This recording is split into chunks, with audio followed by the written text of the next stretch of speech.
You feel angry, exhausted, and like the system isn't working? Good. That's not an accent. That feeling isn't weakness, it's awareness. Because millions of Americans feel the same way. Overworked, underpaid, one emergency away from collapsing, voting over and over with nothing changing.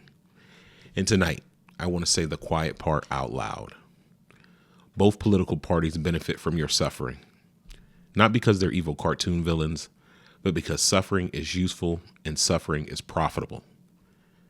Every election cycle, we're told, this is the most important election of your lifetime, again and again and again. Yet wages stay stagnant, rent keeps rising, healthcare remains unaffordable, debt becomes normal, and if voting alone fixed this, we'd be living in a different country by now.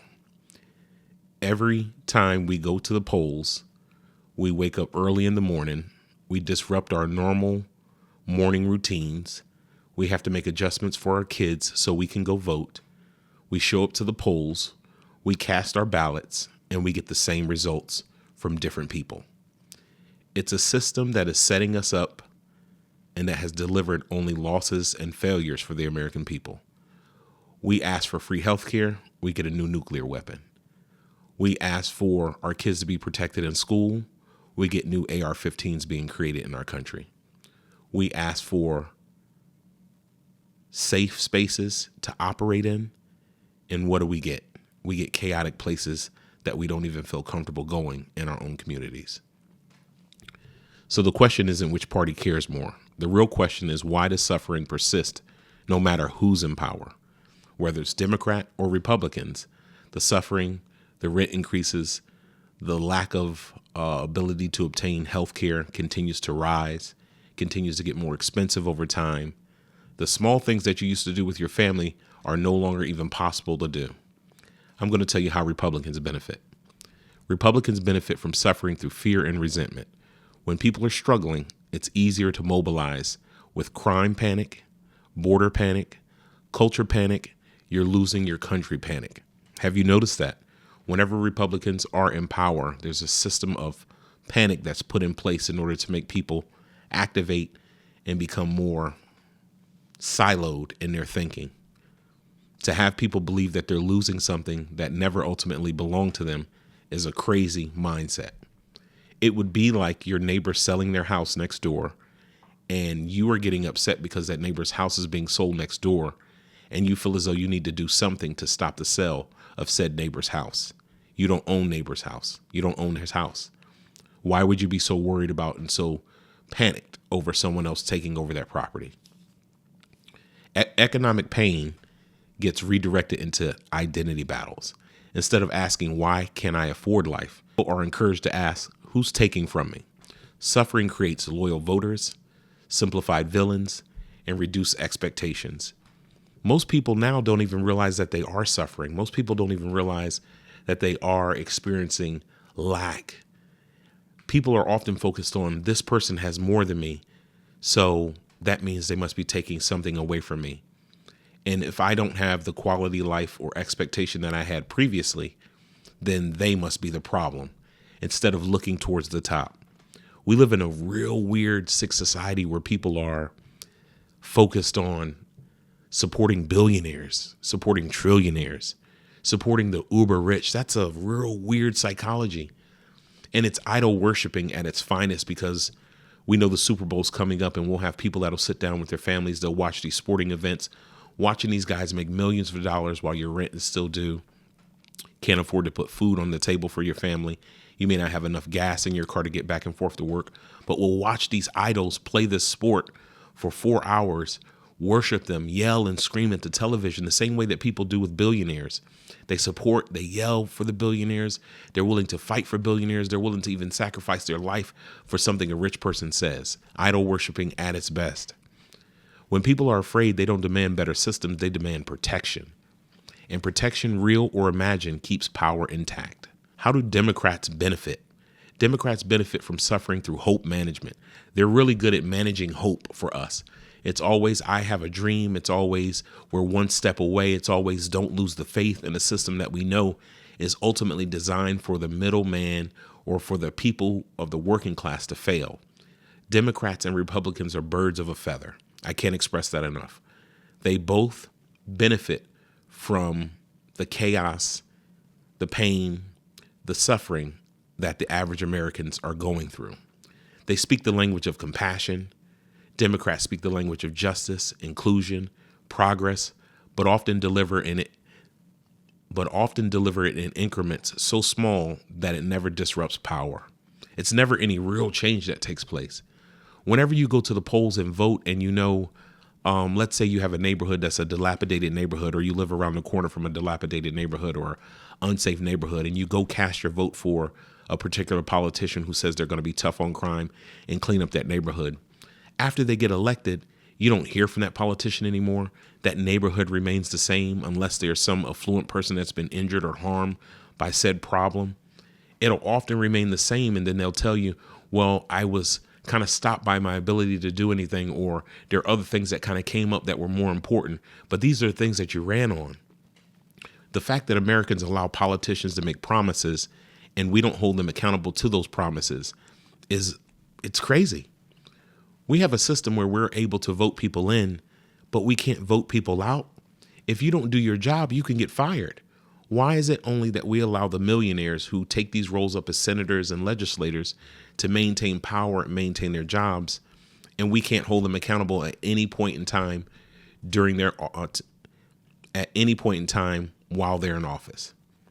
Because real change will require confronting corporate donors, breaking from Wall Street, angering powerful institutions, risking their own seats. You have to be a real hero. You have to be a real thought leader. You have to be someone who's willing to sacrifice yourself when you get into politics. That's what it used to be about. It used to be challenging the mainstream narrative. It used to be challenging corporate banks, corporate donors. It used to be standing up for what was right. You're supposed to be representing the people. And now, because money has been introduced into politics, and that these political campaign donors can donate so much money, millions, if not billions of dollars into your campaign, and that can determine whether or not you stay in office. That's how corruption happens. And people know this. The government knows this. Democrats know this. Republicans know this. And they enjoy it and they benefit from it. We've asked for term limits in certain areas. If you take a look at Mitch McConnell is the walking dead. What are my thoughts about what? Running for re-election in 2026. That's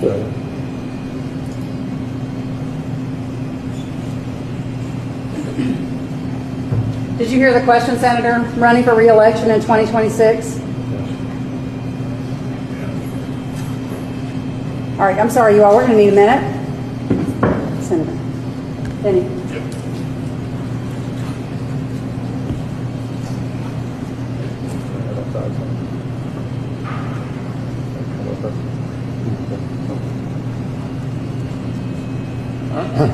Okay. Somebody else have a question? Please speak up. He's literally the walking dead. And he's still in office looking to potentially run his next campaign for the following year or term. Still looking to do that. Can barely keep his thoughts together. Can barely focus. And this man is unwilling to give up power. It's crazy. So instead, suffering becomes something to campaign on and not eliminate. Pain is acknowledged but rarely resolved. This keeps voters emotionally invested but structurally stuck. Here's the part that makes most people uncomfortable. Both parties need Americans stressed but not collapsed. They keep us right on the brink, right? They give us just enough. Your paycheck is just enough to get you by for the week, and that's barely even cutting it now. The amount that you're paying in your mortgage and rent is so expensive now, it keeps you in this hamster wheel to where we're so tired here in America, we don't even revolt anymore. We don't even stand up for what's right. We don't even have time to really have a national revolution because everybody's got to go to work. Everybody's got to pay for their kids' activities. Everybody's got to figure out some type of way to survive for the next week. They've got us in such a big wheel here that we're exhausted. And the government knows that, and they're benefiting from our pain and suffering. And they understand that by overworking people to death, there's no real chance that they're going to have any ability or willingness to revolt Because they got to go to work on Monday. They want to maintain their jobs, their way of life. That's what's become most important to Americans versus us holding those at the top accountable. It's just uncomfortable enough to keep you working, keep consuming, keep voting, keep arguing with each other. That's how uncomfortable we've gotten. Not enough to make some real monumental change, such as coming together and choosing a day not to work, letting the government hear our concerns, making them bow to our power. We outnumber them 10 to 1. Suffering fuels media cycles, fundraising emails, political loyalty, and distraction. If Americans were financially secure, mentally healthy, and well rested, they'd ask dangerous questions. So stability becomes instability for those in power. The psychological game that they play with us, interrogating the structure above. And this is why nothing changes. Every 4 years, Americans are promised relief, but relief would mean affordable housing, universal health care, fair wages, reduced debt dependency, less corporate control. That level of change would threaten political donors, lobbyists, media profits, and career politicians. So instead of solving suffering, they manage it. They regulate how much pain is acceptable, and they call it governance. The real awakening.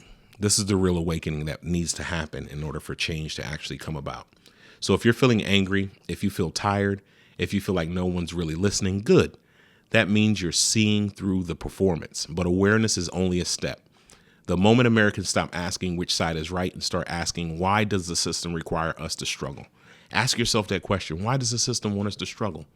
When we know that one person has $500 billion, all that wealth tied up with just one individual, and we have certain states that we have certain cities and towns that don't even have a $500 billion budget. But one person has a $500 billion budget and they refuse to do anything to offset the cost or to assist or to change certain communities that they know would benefit.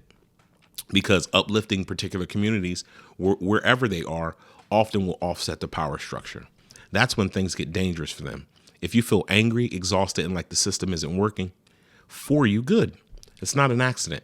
Just don't waste that anger and aim it inaccurately. I hope this podcast helped you today. Hopefully it gives you some information and kind of a better understanding of why we're in this situation, things that we can do to change it. Like, share, and subscribe to the Voracious Podcast. We're on Facebook. We're on TikTok. We're on Instagram. We're floating all over the place with the goal to continue to build a community that wants a conscious way of living, that wants a better understanding. We want to unite and bring people together so that way we can ultimately do some good for ourselves while we're here. We have the ability to change. We have to believe that we have the ability to change. We have to mobilize. We have to get active in our communities at a ground level in order to see the change that we desire. 2026, we're no longer allowing politicians to lie to us anymore. We've had enough of the lies. We see how things are working for us. We want the best for us while we're here, and we want the best for our kids while we are here. I appreciate you guys staying with me. Thank you for staying with the Voracious Podcast. Thank you for all the support. Again, like, share, and subscribe, and I'll see you next time. Take care. Peace.